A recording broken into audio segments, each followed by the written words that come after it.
Hello കൂട്ടുകാരെ, ഇന്ന് നമുക്കൊരു തട്ടിക്കൂട്ട് ബർഗർ ഉണ്ടാക്കിയാലോ.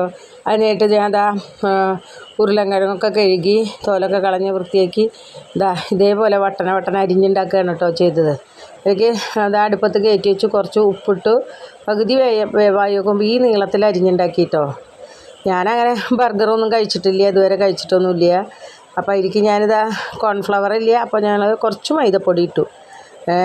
കടയിൽ കയറിയാലും ഇതൊന്നും കഴിക്കാറൊന്നുമില്ല, ബർഗറൊന്നും കഴിക്കാറില്ല കേട്ടോ. കുറച്ച് മഞ്ഞൾപ്പൊടി ചേർത്തു, കുറച്ച് മുളക് പൊടി, കുറച്ചും കൂടി ഉപ്പിട്ടു കേട്ടോ. അങ്ങനെ അത് അടുപ്പത്ത് വെച്ചു. അപ്പോൾ എൻ്റെ വീഡിയോ ഇഷ്ടപ്പെട്ടാൽ ലൈക്ക് ചെയ്യുക, കമൻറ്റ് ചെയ്യുക, സബ്സ്ക്രൈബ് ചെയ്യുക. പിന്നെ ഇതേപോലെ ഇതാക്കി ഇനി കണ്ടില്ലേ, അത് വറക്കാനായിട്ട് അടുപ്പത്ത് വെച്ചു കേട്ടോ. മുറുകി വരുമ്പോൾ കോരി പാത്രത്തിലെടുത്തു.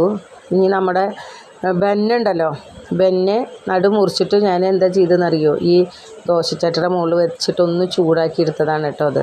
പിന്നെ മുട്ട പൊരിച്ചു. ഒരേ മുട്ട 4 ബെന്നുണ്ടല്ലോ, അപ്പോൾ ഒരേ മുട്ടയായിട്ട് പൊരിച്ചെടുക്കുക ചെയ്തത്. അപ്പോൾ ഒരു മുട്ടയാണ് കേട്ടോ അത്. അതിൻ്റെ മീതെ 2 സബോളയുടെ വട്ടന അരിഞ്ഞത് വെച്ചു, ഒരു തക്കാളിയുടെ വട്ടന അരിഞ്ഞ ഒരു മുറി വെച്ചു, പിന്നെ ഫ്രഞ്ച് ഫ്രൈസ് വെച്ചു, പിന്നെ കുറച്ച് സോസ് ഒഴിച്ചു കേട്ടോ. ഇതാണ് എൻ്റെ ബർഗർ. ഞാനിതുപോലെ ഒന്ന് ഉണ്ടാക്കി നോക്കാമെന്ന് വിചാരിച്ചു. കണ്ടില്ലേ, ഇതാണ് എൻ്റെ ബർഗർ.